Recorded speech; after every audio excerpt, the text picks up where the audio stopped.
Welcome to DTV. My name is John Stewart, and DTV is the Democratic voice for voters of all persuasions in East Tennessee. Welcome. We have a timely and I hope lively program planned for this evening. The midterm elections are over or almost over. Almost. Some folks won and some folks lost. And it's time to step back now and take a more informed look at what happened here in Knoxville and Knox County and the 2nd District, 2nd Congressional District in East Tennessee.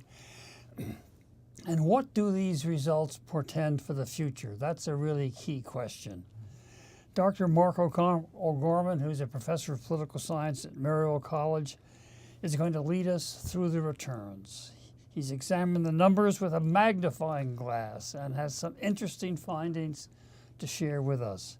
And I've got a few thoughts about what happened this year and how it could affect Democratic prospects down the road.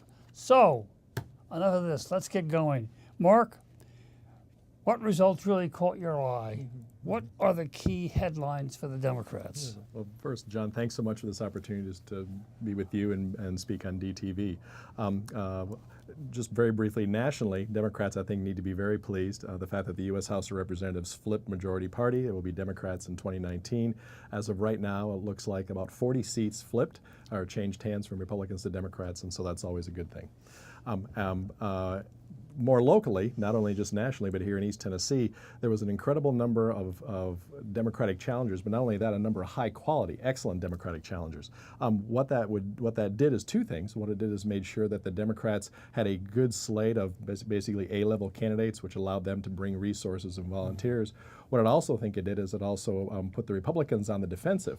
They no longer just recognized it being in like an unopposed seat or a position, and they realized they had to bring resources, they had to bring volunteers, and suddenly they couldn't, they had to be more careful with their resources. And I think that was a bit of a surprise. Republicans had to defend against top candidates in a number of seats.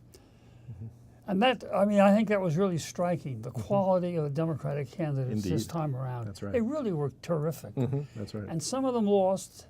In fact, most of them lost, as a matter of fact. That's right. But they ran great races, and they're going to run great races in the future. That's one of the key findings, I think, of this whole business. Tell us a bit about a couple of the individual races, though. Well, sure. I mean, Greg McKay he carried 2 West Hill precincts, something that hasn't happened in many years here in the city, and he did very well in the Riverdale and Pleasant Hill neighborhoods, and so that was very good for him. Greg just needed to flip 360 votes to win. It was actually a pretty close race.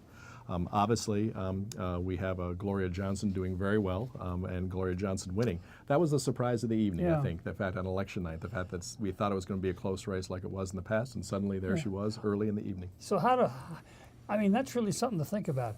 Gloria lost by about 185 votes something like that last time out. And this time she wins by over 2,000 votes. I know. I mean, that's an enormous flip. That is. And I mean, many of us know Gloria well, have worked with Gloria for years, have the highest regard for her.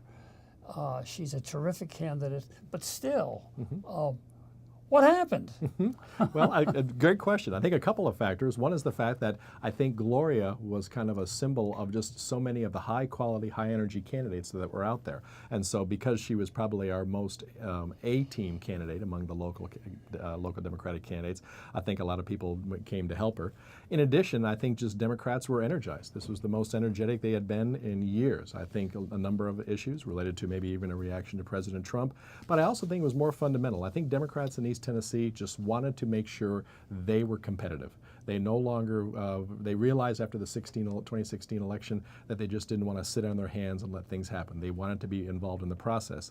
And so I think what you saw is that kind of energy that was national, but more importantly in Tennessee, I think led in part to Johnson being so successful and literally getting in an early call in the evening rather than we thought we'd be waiting till well after midnight on election night. Yeah, my wife and I were out of town, it turned out, and so we were following the returns on the Election Commission website, way out at the end of Long Island, of all places. Oh my, okay. And I said, there's got to be a mistake, Yeah. you know. The election commission has screwed up again. Yeah. They've got Gloria ahead by 2,000 votes. That can't be true, even though we were hoping it was true. Well, it was true. That's right. Yes, And yeah. wow. I talked to Gloria when we got home, and I said, so what happened? She said, well, I'll tell you one thing that really did happen that was very important is these outside groups that had supported her in the past, but like Planned Parenthood, for example, and Turk, and the whole question of immigration, and the Central Labor Council pitched in, and the Blue Dots, and Indivisible. All of these groups rolled up their sleeves and went to work for Gloria, and not just in a scattershot way. They actually talked to each other. What an innovation! I know, rather than yes. I mean, anybody who has had any exposure to Democratic politics in Knox County in recent years was always struck by the fact that there were these individual campaigns, but they were very much, in a sense, self-contained, and they didn't really communicate much to each other. That's true. Yes. And but this year is different. And, I'm reminded when you talk about that in terms of disconnected, I always think of the old joke. I think Will Rogers said it. What's the phrase? I don't belong to any organized party. I'm a Democrat. But I think you're seeing it after the 2016 election. They realized they could no longer just be kind of isolated silos. They needed to work together, and so you have indivisible Blue Dots. And suddenly now becomes the magnifier effect. It's no longer individual groups with their own power. Now together you get a multiplier effect, and it's pretty incredible. And clearly they helped Gloria push through. As someone who is, I think, could be characterized as mature or perhaps seasoned, let me say, I am just delighted that the whole new generation of younger folks have taken over the leadership of the party. That's right. And that really has made a difference. That's right. It really has. And they just did a terrific job. I would, look at my website and I say, I say to my wife Nancy, come over here and look at this. This is unbelievable. They have all the campaigns listed, and they're all going to get together at the same time, and they're going to talk about door knocking, and voter identification, and get out the vote strategies, and all of these things in a coordinated, complementary way. And that was the first time anything like that has happened in my memory, and. Well, I was not born here, as you can tell from my accent. We've lived here now almost 40 years, Oh, well, there you go. And I can't ever remember that happening before. No, and I've been here not quite a little over half the time you just mentioned, but yeah, and that level of coordination. And I think that's very pleasing because what it shows is the fact that clearly they recognize that there's a larger goal here to make sure that Democratic politics, the party politics, begin to become really cemented in here in East Tennessee. Right. When you talked about some of the younger candidates, I mean, we have, I see Jimmy Ballinger did very well. I mean, I think successfully. I also saw Renee Hoyos' congressional campaign. Renee ran a terrific race. She ran a fantastic race. I mean, it was textbook. I mean, the amount of energy she put in there. I remember seeing her during the 4th of July parade over in the west side, over near Farragut, and just good energy all the way around. And that's something that I think voters in East Tennessee are seeing. You can't fake that. If you're committed, if you're doing the day-to-day activity, if you're doing, as you say, the coordinated door knocking, suddenly that becomes not only it may not be fully successful in one election, but it builds a great base for future elections. I think it's true. I think it's true that Renee got more votes as a Democrat in the 2nd Congressional District than any other Democratic candidate in memory. Yes, I think she did. I think she's one of the highest ones. Obviously, still didn't come up to the place she wanted to. But now we're talking about it's no longer. We're well into the 30 percentiles in terms of trying to get things and moving forward quickly. And so it's folks forget that for generations, literally generations, Democrats controlled the legislature and the principal statewide offices in Tennessee. I know, and that's something. But about 15, 20 years ago, the Republicans began chipping away at that. In very much the same way the Democrats, this time around, began chipping away. Now, the Republicans had one big advantage that at this point the Democrats don't have. The Republicans had considerable resources, money, to invest in this effort. And that's an area that Democrats got to work on. But it was a year-round enterprise for them. And Democrats just got lazy. And figuring that it's always been this way, it always will be this way. And they just frittered away the advantages that they have. Now, there were other broader social movements at play, which obviously contributed to that. There would have been some realignment in any event. But that serious party building, that the infrastructure that you need in an election, that is not dramatic, it's not exciting, it's hard, difficult, day-to-day grinding work. That was being done this year, and not just individually, but by the candidates working together. That's a really very significant finding. That's right, and that provides a good base for future elections, because now you're at a place where maybe back, 2 or 3 or 4 election cycles ago, you only had maybe a few dozen volunteers. Now you have multiple dozen volunteers. You have a foundation in a number of areas from which to build on. And you've got seasoned candidates. Yes. You've got an inventory, a roster of seasoned candidates. And so I'm sure they're going to sit down and think about it. Do I want to really go through this again? Because it's about the hardest thing you can do. It is. I mean, there's nothing harder than running for public office. And they're going to say, well, so the rest of us out there who clearly are not at the point in life that it makes much sense to run for much of anything, we've got to encourage them and support them and make it inviting and doable for them to get them back out on the playing field and to build on what they achieved this time. Most of the Democratic candidates nobody had heard of before. That's true. Yes. Now, some folks had heard about Greg McKay because he'd been the election director of the Election Commission and had been involved in the assessment of the Civic Auditorium and the Coliseum, and that was an event that gave him some visibility. But Jamie Ballinger, for example, what a great candidate. Yes. I mean, she just was absolutely terrific. But who ever heard of Jamie Ballinger before? There you go. Yes. I never had. And I have to admit that I didn't know Renee Hoyos before she put her in the rig. I'd either. heard of her barely, but yes, those kind of ideas. In fact, when it started, I wasn't even for Renee Hoyos, but she won me over, and I have great admiration for the race she ran. I sure hope she's out there again, and one thing which is also true, speaking of Maryville College, I was the keynoter for the Blount County Democratic Dinner. Oh, okay. Which was in September, I guess. You were out our way. So. Yeah, and I figured there'd be about 9 people at the dinner, being Blount County. Right. There were 250 people at that dinner. It was jammed. Yeah.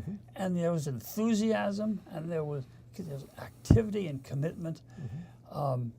Something's going on. Yes. So. And let me tell you, if it's going on in bright red Blount County, it's going on. That's right. So I think a couple of things that I saw that were interesting was the fact that I'm seeing more, more first-time candidates going in. For example, one of my faculty colleagues, man named Jay Clark, he ran in a Tennessee local. Oh yeah, he's terrific. Yep, great one. And I mean, and he didn't, he came up short a little bit, but hey, but the energy he put in the campaign and we're like that. And I think was it Sneed over there also? Yeah, in Blount Susan County? Sneed. Susan Sneed. That's right. Yeah, she did well in that. And that leads me to my second point regarding Susan and Jamie and Renee. We are seeing women, strong, committed Democratic women candidates beginning to push forward. And I believe that's something that clearly is going to be part of a very positive future, because we're now going to be seeing women candidates who recognize there are issues that are important that women can refer to very directly. And I think that could be a place that really Democrats can take hold of in East Tennessee. I mean, Susan Sneed is a good example because she had never been in politics at all until after the 2016 election. Sure. And then she was the person, more than any other single person, who got Indivisible started in East Tennessee. And I talked to her on the phone a couple times, and she didn't know me, and I didn't know her. But you certainly got the impression that she was one motivated lady. Yes. And so when she decided to run, that was great. And she was at the dinner in Blount County, and she was going around talking to every single person in that room. It was just great. Good. And she's got energy, and she's smart as any person you can run into. So she's got a great future. We're going to leave some people out who have great futures. Certainly, yeah. So. And we don't mean to do that. No, that's fine. It's just inevitable when you get to a certain point in life. So, but it was. But I'd say on that one, we were teasing each other in terms of not remembering all the names, but just think about the fact that we can list the names. My guess it's been a very long time in East Tennessee Democratic politics where you can list a slate of candidates in a number of different races, talk about that they had a successful campaign. That's the kind of energy I think the Democratic Party in East Tennessee is going to be building out for the future. The fact that you could tick off 5, 6, 7, 8 in a row, where you'd be lucky if you could remember a couple, 3. That's the kind of foundation you build and make a party go forward. Now, we took a particular interest in Greg McKay's race, because he would be our representative. We're in his legislative district, and he carried the precinct that we're in. Good. He was a great candidate. Yes. I mean, he's been around politics his whole life, but he'd never run for anything before, and it was a long, tough decision he made. He did not just to do that overnight. A number of us were harassing him to get into the race, and he did, and he just did a terrific job. I really hope he runs again. He's a natural politician, Yes, that's it, in the best sense of the term. That's right, the person you want to have the conversation with, who's genuinely listening to you. You know, and a person who's going to take a real interest in what you're doing, who's going to go to Nashville and do serious things, and not just mess around as we've been happening. When you mentioned about Nashville just now, I think that's another layer that's important. When you have a strong slate of local candidates here in East Tennessee, what that does is that it also activates the State House, the State Democratic Party in Nashville, the State House Caucus, and that even though they might be in the minority, but they still can see this kind of energy, and they're willing to devote those resources because they don't have unlimited resources. But when they see good energy, good effort coming out of a region that hadn't had it before, then you can get one more set of resources, and I think that becomes very important too. And now going into 2020, the State House folks and the Democrats in Nashville will see, oh, okay, there's definitely some good action going on, so to speak, on the east side here near the Smokies. It might be time to make an extra commitment. Yeah, and while we're pointing to people who did a really terrific job, Mary Mancini, oh yes, who was the chair of the Tennessee Democratic Party, she did a terrific job. That's right. And she raised money. She got the money out to the candidates. She got field workers out to the candidates. That's right. They ran training sessions for volunteers. They did all sorts of useful things. And I have some knowledge about the House Democratic Caucus, because some folk who watch this program know that our son, Mike Stewart, is the chair of the House Democratic Caucus. And so we're aware of the work he put in, which was essentially nonstop, most of it raising money. But he also, before that, recruiting candidates. Yes. And a number of people play a role in recruiting candidates. But Mike was a very key person, and they initially filled 97 out of 99 districts that had Democratic candidates running. Which is something that hasn't happened in decades. No, and that's telling credit to Mike and his team and all that, and so yeah, you can be proud of him. But the idea of that is the fact that that's the unseen campaign, because we see the visible campaign when it comes inside, everyone doing the door-to-door and things like that, but it's the behind the scenes to make sure people can be convinced to take on that pretty extraordinary challenge. And so I think it's as much a work of the state party, but also I think the individual candidates recognize this is an opportunity. I believe this is a time for me to step forward in public service, and that's why you saw so many positions filled. Well, now the issues become, okay, what happens now? Yes. What does the party do? Having been involved in a few races in the family, not me, I should have run, but I never did, but my wife did. Okay. And of course our son did. And so there's a tendency when the election is over to sort of relax and kind of let down and Phew, I'm glad I survived that. Well, that can't happen this time around if we're going to build on the foundation that was started. And so it'll be very interesting to see how, particularly the Knox County Democratic Party, the structure they put in place, the initiatives that they take to sustain what has been started. That's true. So, and I think what will happen is that, I think everyone will take one more deep breath through the holidays. But once we get into 2019, I think what will happen is that I think Tennessee Democrats, especially East Tennessee Democrats, will kind of build on the new Democratic House that'll be coming to Washington, D.C., and just that kind of energy will come there. And then to begin to really move forward and start thinking about the infrastructure. One infrastructure issue is going right back to see if those candidates, if you how many of those 97 that ran in 2018 are willing to commit for 20. The more of those that can, the stronger the party slate will be coming into 2020. And the terrific candidates who won and lost, some very narrowly. Greg, for example, if he'd flipped 360 votes in the 42nd district, he would have won. That's the district, that's where he was close to flipping. And I think Ballinger did very well. I mean, she was very well inside the wheelhouse compared to some of the other candidates in terms of that. Well, and she had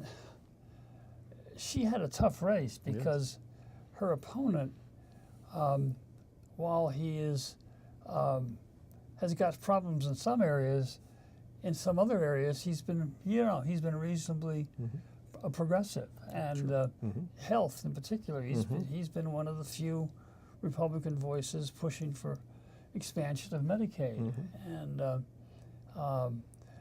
nonetheless, we supported Jamie with enthusiasm, and now's the time when someone like Jamie, for example, or Jay Clark, or Susan Sneed, or Greg, or whomever, they need to get out in the community and go to clubs and get known and talk to people and build that base and run essentially a campaign that continues in a different form, but that in their mind at least is still a campaign. They're still out there getting people to see them as